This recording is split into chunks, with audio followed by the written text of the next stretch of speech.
Hello, everyone, and welcome to the Geostrategic Podcast. Thank you for watching or listening to the podcast. What if I told you the world's next geopolitical flashpoint isn't Taiwan or Ukraine, but Greenland? Behind closed doors, the United States is reportedly pushing for permanent military access, control over strategic investments, and influence over one of the most resource-rich territories on Earth. But Greenland's leaders fear this could lock their island into American control for generations. So why is Washington suddenly so interested in a frozen island with just 57,000 people? And why are NATO officials quietly worried this could become a major global crisis? In this video, we break down the secret negotiations, the Arctic power struggle, and the real reason Greenland matters far more than most people realize. If you enjoy deep geopolitical analysis, hit like, subscribe, and share this video. It really helps the channel grow. And I want your honest opinion. Should Greenland move closer to the United States, or is this the beginning of a silent takeover? Drop your thoughts in the comments. I'll be reading the best ones. Yeah, so our goal for this deep dive is to really look at this strictly through the lens of geostrategy. Because, everyone is currently looking at Eastern Europe or the South China Sea.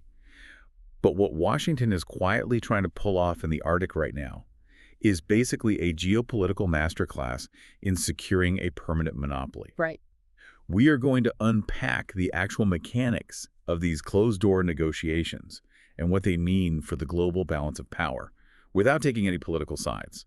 Because the Arctic is rapidly becoming like the world's most critical chessboard. It really is, and if you aren't paying attention to the moves being made right now, you're missing the bigger picture entirely. Because the moves being made in Washington right now are genuinely staggering. They are. Based on the latest updates, there have been these highly confidential talks going on for the past 4 months between the United States, Greenland, and Denmark. And the immediate catalyst for this was actually damage control, right? Exactly, yeah. The initial threat of annexation was a public relations nightmare for the NATO alliance. They really needed to defuse those prior threats made about a literal U.S. military takeover of Greenland. Which was threatening to trigger a full-blown crisis within NATO. Right, so the diplomatic mission was supposed to be about de-escalation. But instead of just apologizing and smoothing things over, Washington came back to the negotiating table with a counteroffer that fundamentally alters the geopolitical power dynamic. They are asking for long-term, effectively indefinite military access. Okay, let's unpack this because it isn't just a standard base lease they are asking for. It's like, imagine a tenant asking a landlord for a permanent unbreakable lease, but that lease also dictates who else is allowed to invest in the building. That's a great way to put it. Because the reporting indicates they explicitly want this military deal to apply, even if Greenland eventually gains full independence from Denmark. They want an indefinite troop presence locked in. I mean, wait, so they literally want to dictate the military footprint on another country's territory forever? Regardless of whether that country becomes a new sovereign state, that takes some serious nerve. It is entirely unprecedented. What's fascinating here is, it's the sheer audacity of negotiating a permanent military presence that preemptively bypasses international law regarding state succession. Because usually you have to start over, right? Exactly. Yeah. Usually when a territory becomes an independent nation, old treaties have to be renegotiated with the new sovereign government. By demanding that U.S. troops remain indefinitely, Washington is essentially stating that the geostrategic utility of Greenland's landmass is far too critical to be left to the democratic processes of a newly formed nation. It's like a corporation injecting a poison pill into a merger. They're trying to build a strategic moat before the castle even changes hands. That is the perfect way to look at it. And, that moat extends far beyond just troop deployments. Because the most aggressive part of these talks is that Washington is demanding effective veto power over any major investment deals in Greenland. Which is wild when you actually think about it. It's one thing to say, we want to keep our troops at this specific airbase. It is entirely another to say, oh, and we also get to approve or deny who builds your civilian roads, who upgrades your commercial ports, and who mines your natural resources. And that is because, in modern great power competition, infrastructure basically is defense. The U.S. wants formal cooperation on extracting natural resources, oil, uranium, rare earths, and critical minerals. Which Greenland has a ton of. Absolutely. Yeah. But more importantly, they want the legal authority to block Russia and China from investing in that exact same infrastructure. And this isn't just theoretical posturing at a negotiating table either. They are physically making moves on the ice right now. Here's where it gets really interesting. The latest info shows the Pentagon is already actively advancing its military expansion plans. Yeah, they're not wasting any time. They recently deployed a Marine Corps officer to the ground in southern Greenland. And what is this officer doing? Inspecting a World War II-era airport, surveying a harbor, and scouting possible troop sites. So if you're listening right now, you're probably wondering what I was wondering. Why? It's a fair question. Why is a 21st century superpower equipped with stealth bombers and satellite surveillance dusting off 80-year-old World War II infrastructure? Are we fighting the last century's war here? It sounds counterintuitive, I know, but geography absolutely does not change, even when technology does. We have to look at the mechanics of the Arctic environment. Okay. The locations chosen by the military during World War II weren't picked at random. They were selected because they offered the most stable bedrock for airstrips, the best natural protection from extreme weather, and crucially, deep water fjords. Ah, deep water being the operative phrase there. Precisely.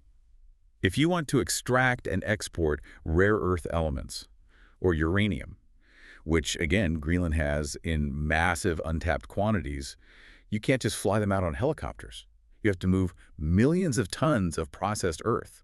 Right, which requires ships. Massive heavy-lift cargo ships, and those ships require deep-water harbors. So the physical scouting isn't just about finding a place for troops to sleep. It is directly tied to the supply chain. It is the physical enforcement mechanism for the economic veto power they are demanding at the table. If you control the deep-water harbor and the airstrip, you control the logistical choke point for those rare earths. Wow. And rare earths, by the way, are the foundational materials for everything from F-35 fighter jets to modern microchips and renewable energy grids. So they are essentially planting a flag on the supply chain before the supply chain even fully exists. They want to make sure that when those mines open, the outbound flow goes west, not east. Exactly. It creates a physical deterrent. If American boots are already on the ground at those specific logistical nodes, it ensures that no rival can step in and offer to develop that harbor under the guise of an innocent economic investment. Which brings us to the rivals. Because Denmark currently controls Greenland's foreign affairs, and they have long hosted a U.S. military presence. But the urgency of these new, highly aggressive negotiations didn't just appear out of nowhere. No, not at all. Leaving a vacuum in the Arctic is what Washington fears most. A vacuum that Beijing or Moscow would be more than happy to fill. Exactly. I saw a mention in the latest news about a Chinese company trying to build an airport in Greenland back in 2018.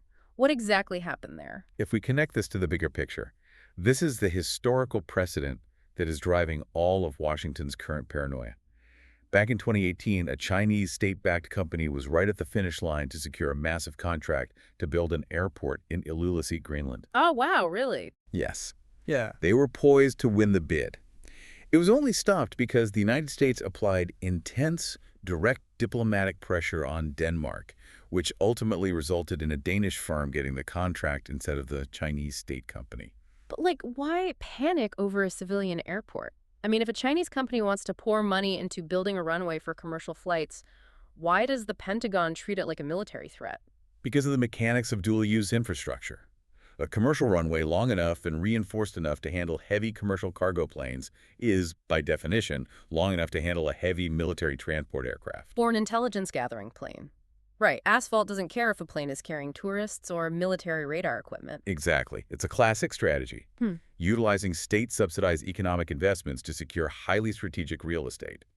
Washington recognized that allowing a Chinese state company to build and potentially operate that airport would give Beijing a permanent physical foothold in the North American Arctic. So to answer the underlying question, these closed-door negotiations aren't really about ensuring Greenland's internal security.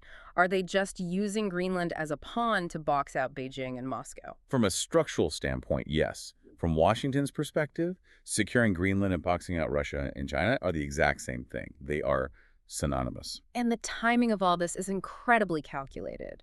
The latest updates note that these negotiations are happening against a backdrop of global distraction. The talks are taking place while the conflict with Iran is ongoing. That's a huge factor. And there is a very real fear among some Greenlandic politicians that the U.S. is going to apply massive pressure right now, specifically watching a deadline of June 14th, the U.S. president's birthday, as a potential pressure point to get a deal done. Superpowers almost always leverage windows of global distraction. When the international media and the diplomatic community are entirely focused on a crisis in the Middle East, that is the exact moment you quietly solidify your positions elsewhere. Sneaky, but effective. Very effective. Pushing for a binding permanent agreement now, before geopolitical attention shifts back to the Arctic, is a highly recognized tactic. You secure favorable terms while the rest of the world is looking the other way. But while the rest of the world is looking the other way, there are 57,000 actual human beings living on that island who are caught directly in the crossfire of this superpower chess match. Yeah, that's the human element. We have been analyzing this from the 30,000-foot view of Washington, Beijing, and Moscow. But the human cost here, the impact on local sovereignty, is profound. So what does this all mean? This raises an important question. Can true independence actually exist when your landmass is deemed absolutely vital to the national security of a global superpower? It is the ultimate paradox for the people living there. Greenlandic officials are actively sounding the alarm. Like who? Well, you look at Parliament member Justice Hansen, who was specifically highlighted in the latest info. He views these American demands as a massive imposition, and he is warning that agreeing to these terms could completely kill any genuine hope for independence. And the contradiction here is just glaring. The 57,000 residents of Greenland are constantly told by the international community that their future is their own choice, right? That self-determination is their fundamental right. Yes. Yet the negotiators themselves admit that these closed-door terms would bind the Greenlandic people for generations to come, regardless of what they vote for in the future. If you're listening, think about the tragic irony of this situation. It's very real. Here is a population that has been methodically working toward gaining their independence from Denmark. And right as they approach the threshold of becoming a sovereign nation, they are being pressured to essentially sign away that very sovereignty to the United States before they even get to exercise it. Yeah, it almost seems like geography is a curse in this context. It is a massive double-edged sword. How so? On one hand, securing a defense guarantee and economic investments from the United States provides stability. It provides capital. Developing rare earth and uranium mines requires massive, multi-billion-dollar infrastructure. Right. Deep water ports, reinforced roads, specialized processing facilities. Exactly. Things that a population of 57,000 simply cannot generate internally. Washington can facilitate all of that overnight. But the fine print on that deal is brutal. The price is incredibly steep. If the U.S. holds veto power over your foreign investments and dictates that their military can remain on your soil indefinitely, regardless of your domestic political decisions, your independence exists only on paper. Wow. Your foreign policy, your economic partnerships, and your defense posture are entirely subordinated to Washington's strategic needs. You essentially get military protection and economic capital, but you lose the right to govern your own borders. For Greenland, the very real danger is transitioning from being an autonomous territory of Denmark, a European ally, to becoming a de facto strategic protectorate of the United States. It is a raw calculation of leverage. And right now, the geopolitical leverage sits entirely with the powers negotiating behind those closed doors in Washington. Yeah. To synthesize the core geostrategic takeaways we've examined today, we are witnessing a rapid, preemptive scramble by the United States to secure the Arctic against its primary rivals. By demanding indefinite military access, veto power over infrastructure investments, and control over critical mineral flows, Washington is treating Greenland not as an emerging democratic nation, but as an indispensable military fortress. Which is a huge paradigm shift. It really is. However, in pushing so aggressively to lock down the territory with unbreakable treaties, the U.S. risks severely alienating the 57,000 residents whose cooperation it ultimately needs to sustain its ambitions long term. The tension between global security imperatives and local sovereignty has really been this stark. And that leaves you with one final thought to mull over. We've talked deeply about the scramble for Greenland's land, its World War II-era military bases, and its rare earth minerals. But I want you to look at a globe. Yeah, look at the ice caps. If this is how fiercely the superpowers are fighting for control over this frozen island now, what exactly is going to happen when the melting Arctic ice opens up entirely new, massive shipping routes directly through that territory? It's going to change everything. When the trans-Arctic shipping lanes become the new arteries of global trade, literally allowing cargo ships to circumvent the Panama and Suez canals entirely, the strategic value of Greenland is going to multiply exponentially. In a future where those northern waters are fully navigable year-round, does that level of immense global importance make an independent Greenland entirely impossible? Thank you everyone for watching or listening to this deep dive. We appreciate you spending your time with us, and we invite you to check out the other geostrategic podcasts on the channel to keep exploring the hidden forces shaping our world. Until next time.